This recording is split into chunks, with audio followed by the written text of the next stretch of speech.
आज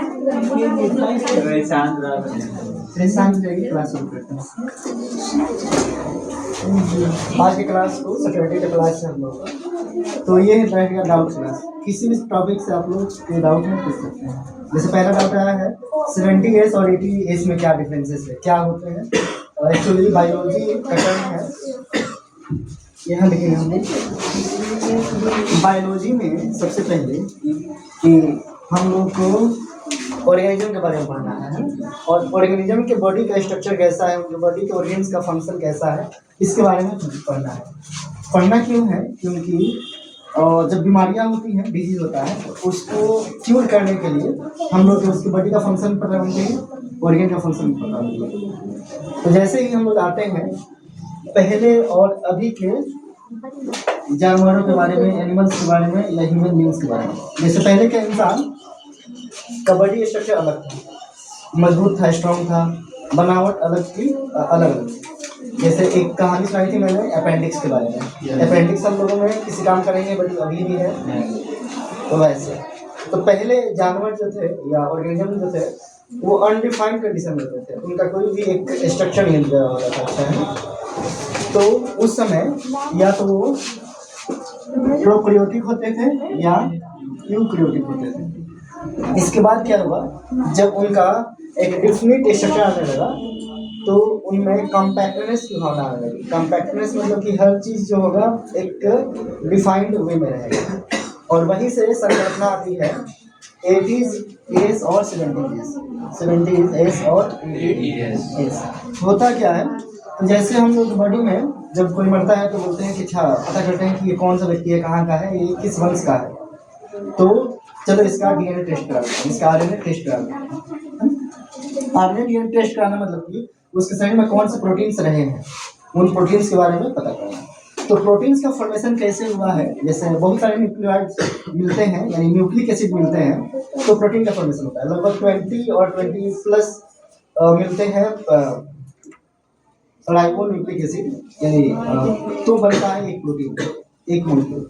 जैसे उसका नाम आप लोग सुने होंगे एटीपी फॉर्म, एटीपी के फॉर्म में रहता है। माइटोकॉन्ड्रिया में का फंक्शन होता है वो एटीपी। और जब प्रोटीन बनता है तो कितने माइक्रो न्यूक्लियॉन्स इस्तेमाल हुए हैं उसको बोलते हैं एटीज, है ना। इसका एक टर्म होता है, कोई वर्ग करके होता है, सेंटीन वर्ग करके एक टर्म होता है।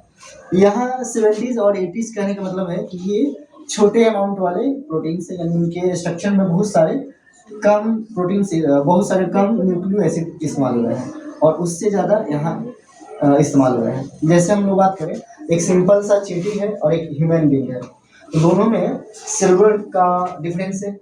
सेलुलर यानी सेल के फॉर्मेशन का, उसका सेल जो है सिंपल है, हम लोग के सेल का मल्टी सेलुलर हम लोग हैं। दूसरा कि ऑर्गेन में भी। तो हम लोग अगर ऐसा कहें कि हम लोग 80s वाले हैं और चींटी जो है 70s वाले हैं, यानी उनके शरीर में जो प्रोटीन्स रहे होंगे, और जैसे हम लोग का ये स्किन भी है ना, ये लिपिड का बना हुआ है, ये इसमें भी प्रोटीन लगे हुए हैं, प्रोटीन से बने हुए हैं। तो वैसे जब हम लोग किसी ऑर्गेन को, जैसे हम लोग का स्किन भी एक ऑर्गेन, ऑर्गेनल पार्ट एक होता है इंटरनल, और एक होता है बाहर वाला, उसमें आप सुने होंगे एक्सोक्राइन और एंडोक्राइन, है ना, ऑर्गेन के नाम। उस तो अगर कोई 70s एज और 80 एज में है तो बोलेंगे कि एक ऐसा प्रोटीन का फॉर्मेशन जिसमें कि छोटे अमाउंट, सिंपलर फॉर्म में अगर प्रोटीन है तो उसको बोलेंगे 70 एज, और वही कॉम्प्लेक्स फॉर्म में है तो हो जाएगा 80 एज। कहाँ इसका देखा जाता है, तो राइबोन्यूक्लिक एसिड में, आरबीसी राइबोन्यूक्लिक एसिड में। कहाँ होता है ये? ब्लड में होता है। और ब्लड का फॉर्मेशन कहाँ होता है हमारे शरीर में? बोन मैरो बॉडी में कहाँ होता है? बोन्स के अंदर। हाँ, और सबसे ज़्यादा फॉर्म कहाँ होता है? बोन्स तो पूरे शरीर में है, बट सबसे ज़्यादा कहाँ होता है? फीमर, है ना। तो फीमर के अंदर होता है बोन मैरो, वहाँ पे फॉर्मेशन होता है ब्लड का। और जब वही कलेक्ट होता है तो एक पावर हाउस का नाम जानते हैं आप लोग, है ना, पावर हाउस का माइटोकॉन्ड्रिया, वहीं पे आती है 70s और 80s। जब प्लांट किंगडम और एनिमल किंगडम के बारे में पढ़िएगा तो उसमें दोनों में अंतर होता है। जब यूकैरियोटिक और प्राकृतिक में पढ़िएगा तो दोनों में अंतर होता है। जो यूपीरियोडिक है वो 80 से वाला है और प्रोकैरियोटिक 870 वाला है। एक बैक्टीरिया में होता है, एक साइनोबैक्टीरिया, मतलब अलग है पेड़ पौधा। तो जो भी कॉम्प्लेक्स रहेगा उसमें रहेगा एटीएस, और जो भी सिंपल होगा उसमें क्या चीज का फंक्शन है, प्रोटीन का। प्रोटीन को डिनोट करता है कि प्रोटीन का कितना अमाउंट में रहा होगा, कैसे प्रोटीन का फॉर्मेशन हुआ है, कौन कौन से उसमें कंपोनेंट लगे हैं। जैसे हमारे घरों में या आसपास में प्रोटीन कहाँ दिखते हैं सबसे ज्यादा, जहाँ प्रोटीन बनता होगा घर के आसपास। ये कोई बोला है दाल, दाल मिलता है। इन हमारे खेतों में प्रोटीन बनता है। जो नाइट्रोबैक्टर होते हैं वो एटमॉस्फेयर से नाइट्रोजन लेते हैं और उसको कन्वर्ट करते हैं प्रोटीन फॉर्म में। और दूसरा डाउट ऐसे ही पूछते हैं।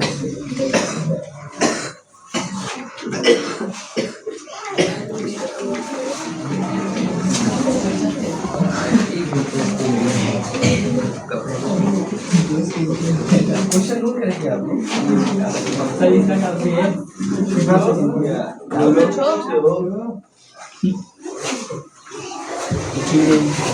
क्या हुआ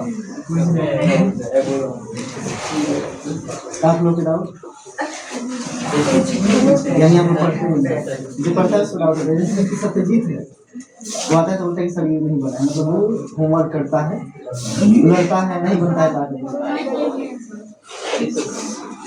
आज सुबह मैं कॉपी चेक कर रहा था तो मैं अपनी भतीजी से बोला कि सोनाक्षी को नंबर 40 में 40 आया, कैलकुलेशन कहीं नहीं की है, या तो चीटिंग की है या कुछ हुआ है ना। तो बोले कि हम बोले कि इसलिए कि वो घर पे पढ़ती भी नहीं है और पढ़ाई का लेवल पता था बच्चों का, पता नहीं। हम सिर्फ किताब दिए थे और बोले थे कि क्वेश्चन बताए भी नहीं थे क्लास में, कि सिर्फ ये बोले थे कि टेस्ट पेपर 2 सारा आएगा, क्वेश्चन सॉल्यूशन नहीं कराए क्लास में, फिर भी बच्चे अच्छा नंबर ले आए हैं। तो हमको लग रहा है कि कुछ सेटिंग है, या तो पढ़े होंगे कहीं, तो पढ़े तो अच्छी बात है, बट सभी बच्चे ही पढ़ लिए होंगे इसकी गारंटी नहीं।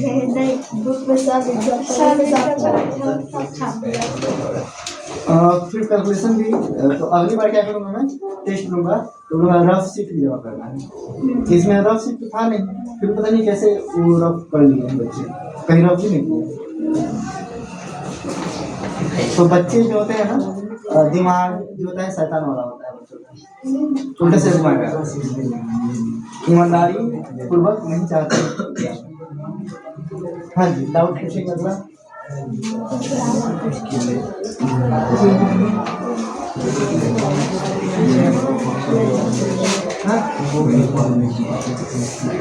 मैं वेट कर रहा हूँ डाउट के लिए।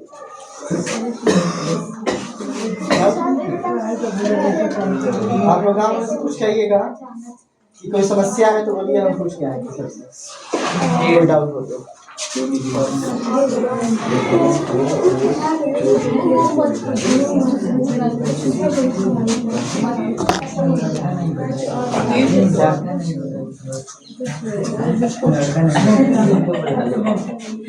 सुबह पूछो, सवाल बोले कुछ नहीं, हम नहीं बोले, आप लोग के डाउट आप ही ले जाते हैं। क्यों जल्दी सो जाते हैं, क्यों पढ़ नहीं पाते हैं, कैसे हम ज़्यादा पढ़ लेते हैं वो नहीं पढ़ता है, ये भी डाउट हो सकते हैं। क्यों जल्दी सो जाते हैं, जल्दी सोने का तरीका बताइए। जल्दी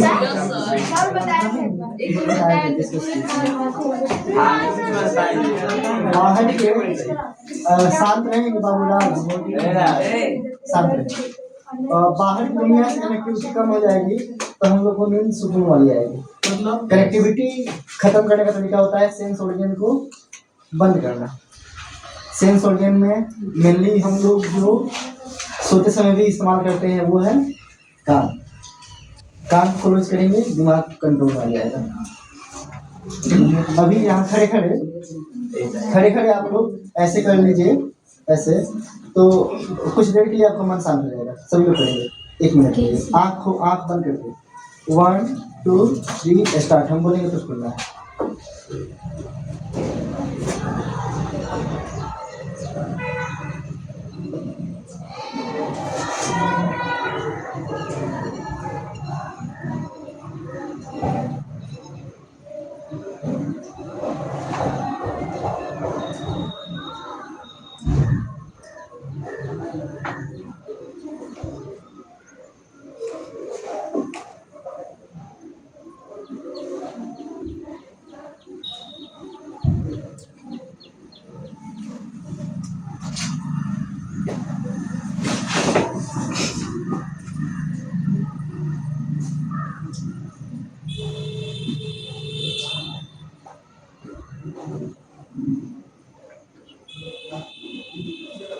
सभी लोग कान खोलेंगे।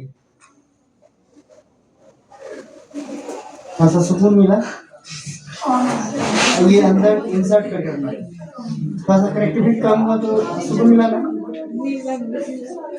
और ऐसे हम सोचिए 5 मिनट कर दिया तो नींद लग जाएगी ना। तो आप कान में उंगली करके सो सकते हैं, तो कंधे से दबा सकते हैं, दोनों कंधे से।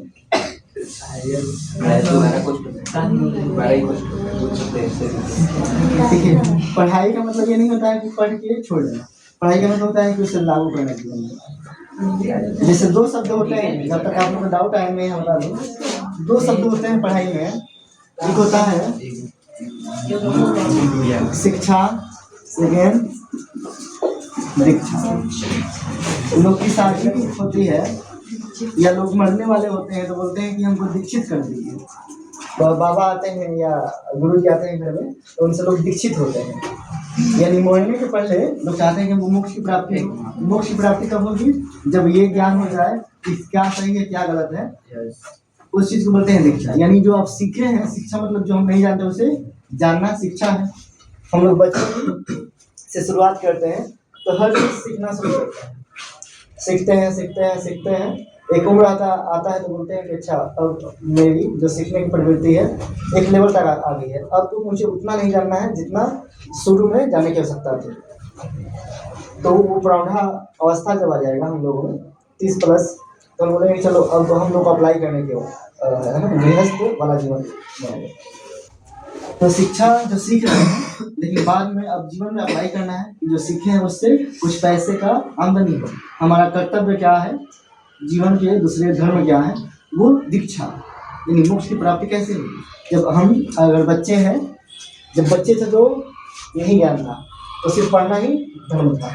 लेकिन जब बड़े हो गए, शादी हो गई, तो अब एक पेरेंट की या एक विवाहित जो जोड़ा है उसका क्या कर्तव्य होना चाहिए उसको जानना दीक्षा। तो बहुत सारे लोग जो होते हैं जो जनेऊ धारण करते हैं, तो जो जनेऊ धारण करते हैं वो उस समय ही दीक्षित हो जाता है। उनको ज्ञान की प्राप्ति या बाबा के द्वारा या गुरु जी के द्वारा उनको संदेश दिया जाता है कि ऐसा कीजिए तो आपको आपके जीवन में अच्छा होगा, यानी दीक्षित हो गए वो। और जो पिछड़े वर्ग के लोग हैं तो मरने के समय पंडित जाते हैं और पानी का मंत्र कुछ करके दीक्षित कर देते हैं। उस समय दीक्षित होने का कोई फायदा नहीं। जब मर गए तो आपको पता ही नहीं हुआ कि हम जहाँ जा रहे हैं मेरा क्या कर्तव्य छूट गया है। उस समय दीक्षित होने का कोई मतलब नहीं है। दीक्षित होना मतलब कि जब आप पढ़ रहे हैं तो पढ़ने को अप्लाई करना जीवन में दीक्षित कहलाता है। शिक्षा ज्ञान का तरीका है, ज्ञान ग्रहण करने का।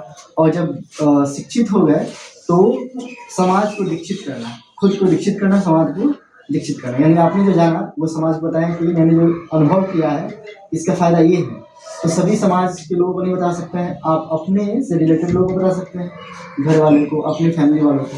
तो वो होता है दीक्षा। तो अब डाउट आप लोग पूछते रहिए, ऐसा नहीं हो कि हम लोग प्रवचन में चले जाएंगे और हम प्रवचन वाले नहीं है। वहाँ पे जो हो रहा है या वहाँ पे प्रवचन वाले आते हैं, गुरु जी वहाँ आते हैं।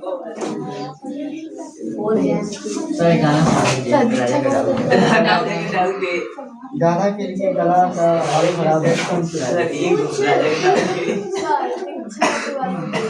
दीक्षा जानी हुई बात, सीखी हुई बातों को जीवन में उतारना, जीवन में लागू करना दीक्षा कहलाता है। तो शिक्षा की बात करें, सीखने की प्रक्रिया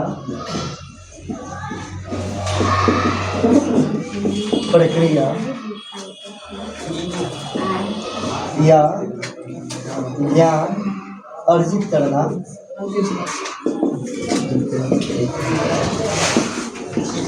शिक्षा कहलाती है। जबकि सीखी हुई बातों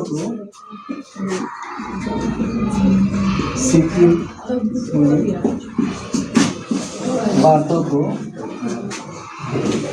जीवन में प्रयोग में लाना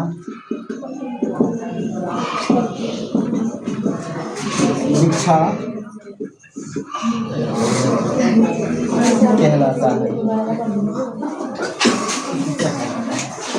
अच्छा, हम लोग जल्दी लिखते हैं, हम सोचते हैं ना कि समय को यूटिलाइज कीजिए।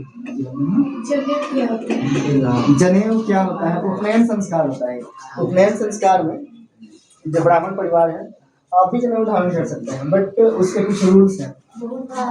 तो उन रूल्स को हम लोग धर्मवेद पढ़ने वाले नहीं है तो हम लोग को नहीं पता है। जैसे कि आप लोगों को सर पढ़ाते हैं हिंदी, तो वो अच्छे से समझाएंगे कि जनेऊ, या अब मुझे पढ़ना है, मैंने पढ़ रखा है तो बता दूंगा कि उपनयन संस्कार जब होगा उसके बाद बहुत सारी चीजें से आप वर्जित हो जाइएगा, है ना। झूठ बोलना, शुद्ध परिशुद्ध अवस्था में खुद को रखना, तो ये बहुत सारी बातें होती हैं। तो उपनयन संस्कार के बाद करना होता है। जैसे आप क्या स्कूल सर थे, तो उनका उपनयन संस्कार हुआ है, जनेऊ धारण वाले हैं, जिनकी शादी हुई है नक्षत्र के बारे में। जो धर्मशास्त्र में है नक्षत्र, वो है कि अलग अलग मौसम के हिसाब से परिवर्तन को नक्षत्र कहते हैं। मौसम का परिवर्तन जो होता है वो नक्षत्र है।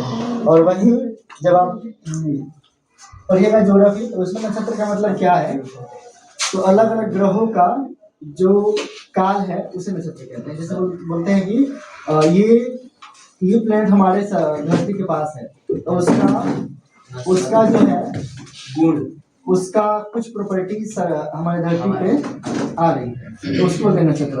जैसे कि हम बोल देंगे ओकर नक्षत्र खराब बटे, ओकर नक्षत्र खराब हो तो बिगड़ जाएगा। इट मींस कि वो आपके जीवन को अफेक्ट कर रहा है। यानी अपने ग्रेविटी के अनुसार कोई दूसरा ग्रह हमारे अपने ग्रेविटी से हमारे ग्रेविटी को दूर फेंक रहा है या नजदीक ला रहा है, तो उसको बोलते हैं नक्षत्र में आना, यानी उसके परिसीमा में आना, उसके क्षेत्र के पास आना, उसे बोलते हैं नक्षत्र। तो ग्रहों के बारे में अध्ययन करना नक्षत्र ज्ञान कहलाता है। यानी उससे ही बोलते हैं हम लोग क्या, कि सेलेस्टियल बॉडीज के बारे में स्टडी करना नक्षत्र विज्ञान कहलाता है ना। आगे पूछते जाइए। संस्कृत का क्वेश्चन है, पूछ सकते हैं। संस्कृत आप लोग को पढ़ना है क्या?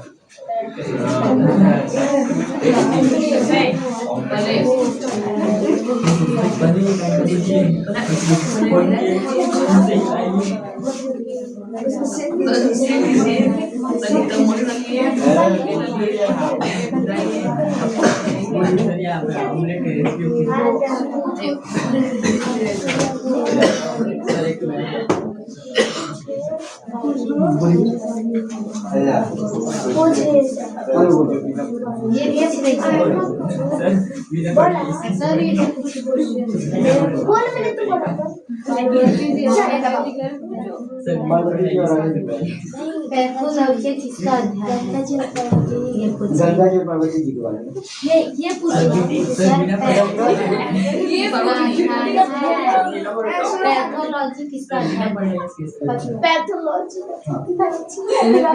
डिजीज के बारे में स्टडी करना पैथोलॉजी के अंतर्गत आता है। डिजीज जो होते हैं ना, माइक्रो बैक्टीरिया के कारण, बैक्टीरिया के कारण जो डिजीज होता है वो सारे पैथोलॉजी के अंतर्गत आते हैं। जैसे आप जैसे ही पैथोलॉजी कर लीजिएगा, आगे जाकर के इंटर के बाद पैथोलॉजी कर लीजिएगा, तो आप अलग अलग डिजीज के बारे में रिसर्च कर पाइएगा। अच्छा, ये डिजीज किस वजह से हुआ है, और उसके बारे में करके आप मेडिसिन प्रोवाइड कर सकते हैं। तो वो जनरली टेस्ट करते हैं, जैसे ब्लड टेस्ट करना या पता लगाना कौन सी बीमारी हुआ है।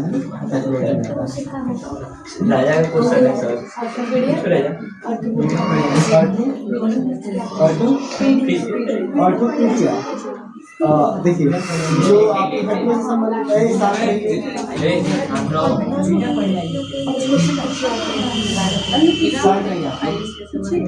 क्वेश्चन पूछना है कि सोल्व करना है? फिजियोथेरेपी ये टर्मिनोलॉजी है ना जो इस्तेमाल होता है। फिजियोथेरेपी में आपके शरीर का जो है वाइब्रेशन दिया जाएगा, है ना। शरीर को वाइब्रेशन दिया जाएगा। जैसे आप देखिएगा कभी कभी हम ऐसे ऐसे करते हैं, है। तो ये क्या है, मसल को ठीक करना, अभी वजह था मेरा, ऐसे ऐसे करेंगे तब बजेगा ये। क्यों? क्योंकि शरीर में क्रैम्प आने लगेगा, तो उस क्रैम्प को खत्म करना है। फिजियोथेरेपिस्ट के पास जाइएगा तो आपके शरीर के जितने भी बॉडी पार्ट्स हैं उनको वो एक्टिव करेगा। एक्टिव करना मतलब कि जहाँ पे ब्लड सर्कुलेशन रुक गया है उसको ब्लड सर्कुलेशन को चालू कर देगा। किसके द्वारा? तो वहाँ पे एनर्जी सप्लाई करेगा। सप्लाई क्यों नहीं हो रहा है? तो हो सकता है कि यहाँ पर ब्लॉकेज हो गया हो, तो वहाँ के सेल्स जो है एक्टिव सेल नहीं रहेगा, तो वहाँ पे ब्लड सर्कुलेशन रुक जाएगा, वो उसको एनर्जी सप्लाई करेगा।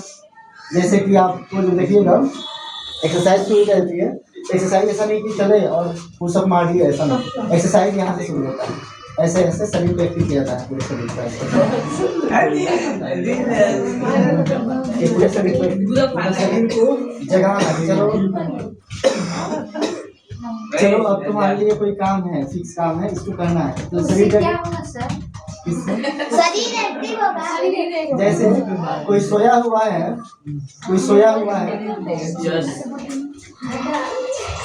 कोई व्यक्ति सोया हुआ है तो उसे हम लोग एकदम झकझोर में उठाते हैं, धीरे से इशारा करते हैं कि चलो अब जिस प्रक्रिया में हो, जिस प्रवृत्ति में हो, वहाँ से अब तुमको अलग रखना है। तो जगाएंगे, धीरे से जगाना शरीर को। तो शरीर को एक ही बार लोड दे, जैसे कि किसी के शरीर पर ऐसे चल रहा है, उसके शरीर पे 100 kg बोझा लगे, ऐसा हो कि वो 150 kg बोझा उठा सकता है, और उसके शरीर पे 100 kg बिना कहे उसको लग दीजिए, तो घबरा जाएगा, गिर जाएगा, टूट जाएगा हाथ पैर। तो उसको पहले अवेयर करना, ऐसे ही ये शरीर को अवेयर करना। वैसे ही क्या है, आप देखिएगा कि जब हम लोग का तबीयत खराब होने वाला होता है तो शरीर का टेम्परेचर क्या होता है? बढ़ जाता है, क्योंकि शरीर वाले जो बैक्टीरिया है वो एक्टिव पार्ट में आ रहा है।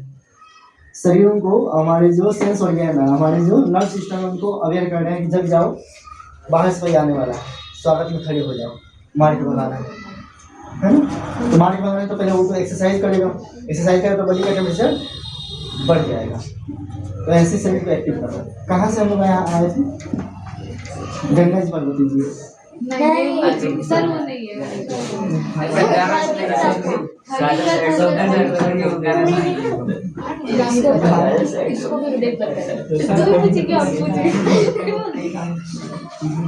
अभी 10 मिनट टाइम है।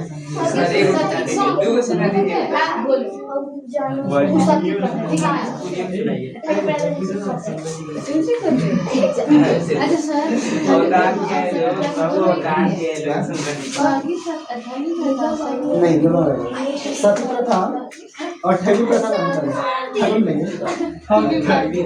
एवं शांत रहिए। ठगी प्रथा में एक होते, सुनिए अब भाई, एक होते थे स्लीमैन, है ना, अपने यहाँ के गवर्नर जनरल। तो उनके समय में ठगी प्रथा काफी हो रहा था। ठगी प्रथा मतलब क्या कि आप कहीं जाइएगा, आपको लूट लिया जाएगा रास्ते में, ठग्स। और एक मूवी है ठग्स ऑफ हिंदुस्तान, अमिताभ बच्चन और आमिर खान की, उसमें दिखाया गया। उससे साथ रहेगी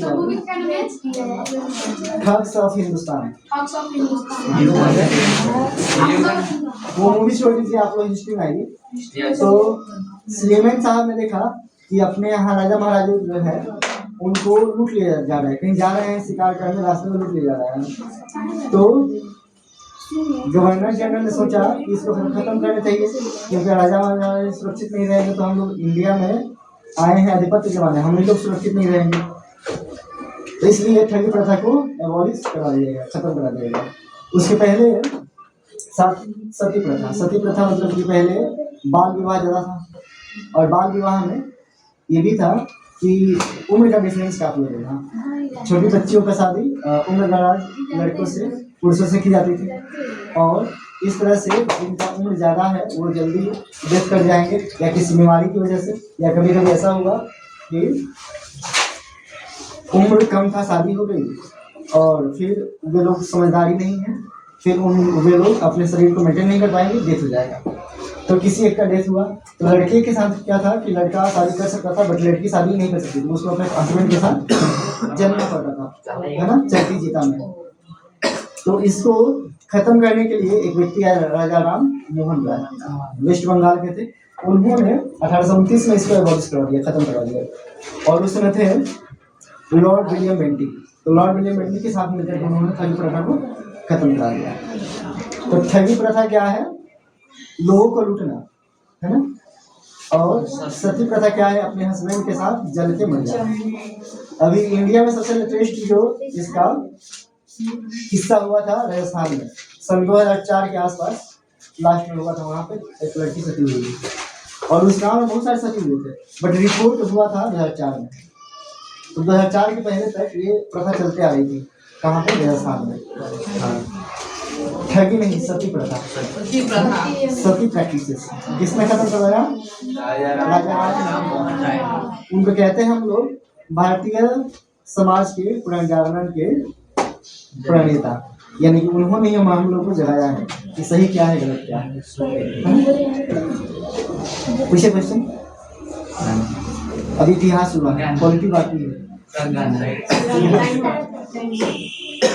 गाना कौन सा?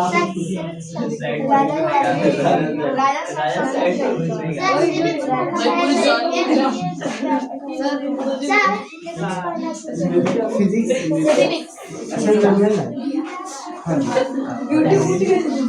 सिविक्स में सुनेंगे।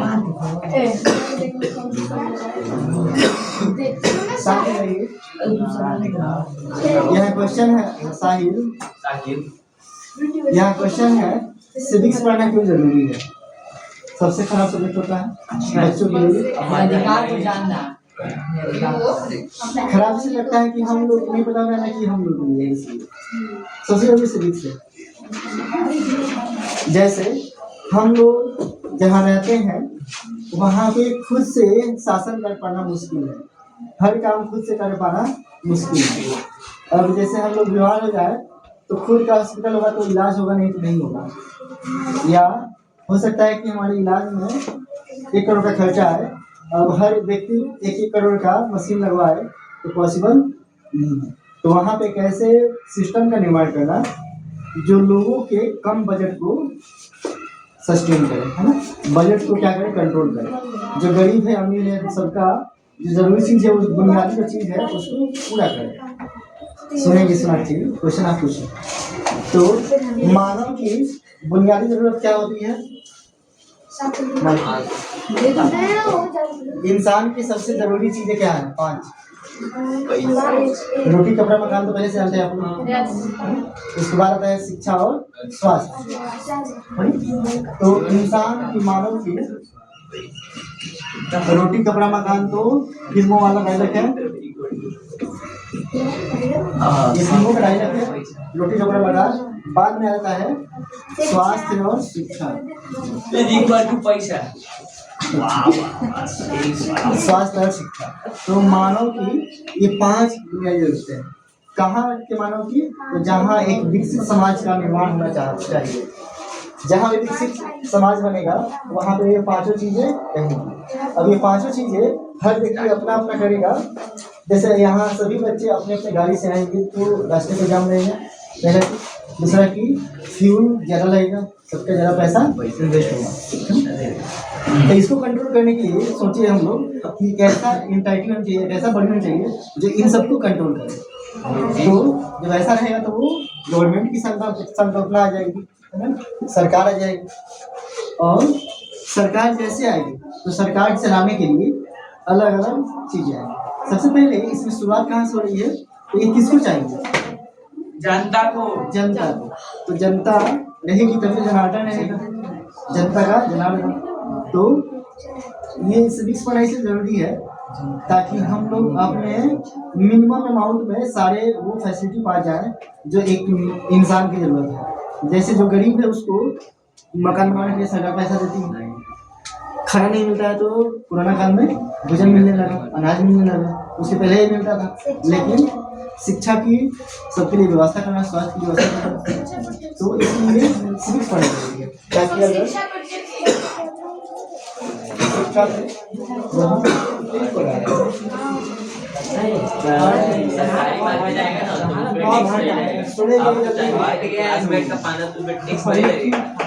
आप लोग बात सिविक्स पढ़ना तो सिविक्स पढ़ना जरूरी है क्योंकि हम लोग अपनी आवश्यकताओं को सरकार के सामने रख पाए। और कब रख पाएंगे जब हम लोग को पता होगा कि सरकार हमारी बातें सुनेगी या सरकार का फर्ज है सुनना, है ना। हम लोग का अधिकार है सरकार को से पूछना और सरकार का फर्ज है हम लोग की बातों को सुनना। लागू करना नहीं करना तो बात की बातें पहले सुने तो इसमें सिविक्स पढ़ना जरूरी है। सबसे पहले दुनिया में सबसे पहले ये मानव की बात, रोटी कपड़ा मकान की बातें कहाँ से आई? सबसे पहले विश्व में वो कौन सा पहला कंट्री है जहाँ पर इसकी शुरुआत होती है? अफ्रीका। अफ्रीका। सब मतलब कहाँ के लोगों ने सबसे पहले एक बंधन में बनने की कोशिश किया था? अफ्रीका। अफ्रीका तो अभी भी गुलामों की तरह जीता है, वहाँ पे अभी सिविलाइज। जापान तो बाद में बना है। जापान तो एक टापू है, जैसे मान लीजिए गाँव है, स्कूल बाद में बना होगा, पहले गाँव रहा होगा ना। तो पहले तो वो कंटिनेंट रहे होंगे, जो आइलैंड है वो वहाँ से लोग बाद में गए होंगे ना। तो जापान बहुत बन रहा है। यूरोप में एक कंट्री है फ्रांस। फ्रेंच रिवॉल्यूशन आप लोग पढ़ेंगे 1999 फ्रांस की क्रांति कैसी है, और वहीं पे सबसे पहले इसकी शुरुआत होती है। लोग सरकार से क्या डिमांड करते, सरकार थी नहीं उसमें राजा महाराजा होते थे, तो राजा महाराजा से इसकी डिमांड करते थे अधिकार। चौथी बात है 1789 की 1789 की। उसके पहले अमेरिका आजाद हो चुका था। 1776 में अमेरिका आजाद हो चुका था। 1776 में अमेरिका 4 जुलाई को आजाद हो गया, जबकि ये है 14 जुलाई की बात। 14 जुलाई 1789 की बात है।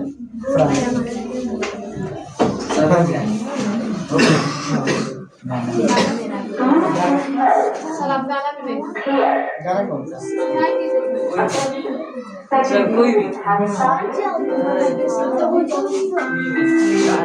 अच्छा अभी तो आवाज है ना उसके हिसाब से करेक्ट। सुनिए बाबू,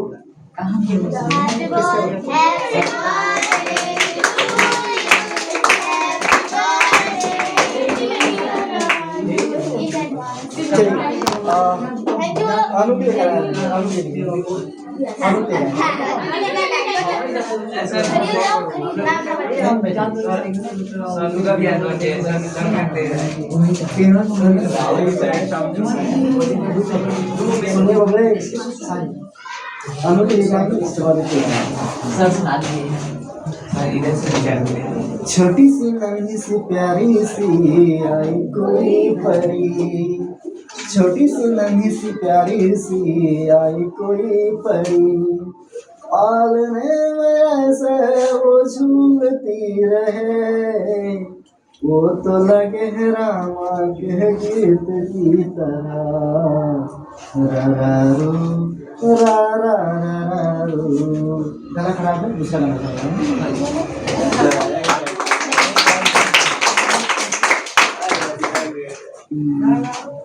गिला गिला दिल गिल गिला गिला मिला मिला मिला कहीं मिला मिला, गिला गिला गिला दिल गिला गिला मिला मिला मिला कहीं मिला मिला, कह दो ना ओ सनम तेरे हैं तेरे हम, दिल के राहों में बगे बगे करम, गिला गिला दिल गिल गिला गिला मिला मिला मिला कोई मिला मिला।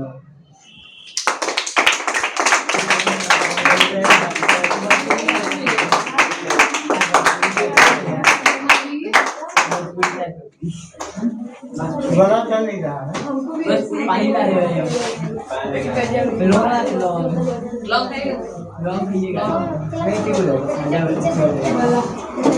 रात जगह है ना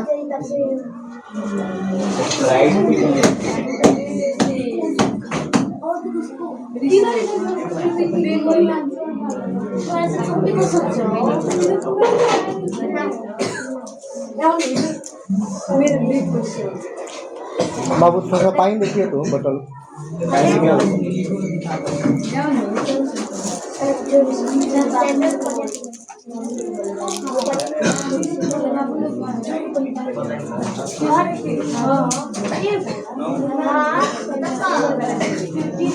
नहीं चले जाओ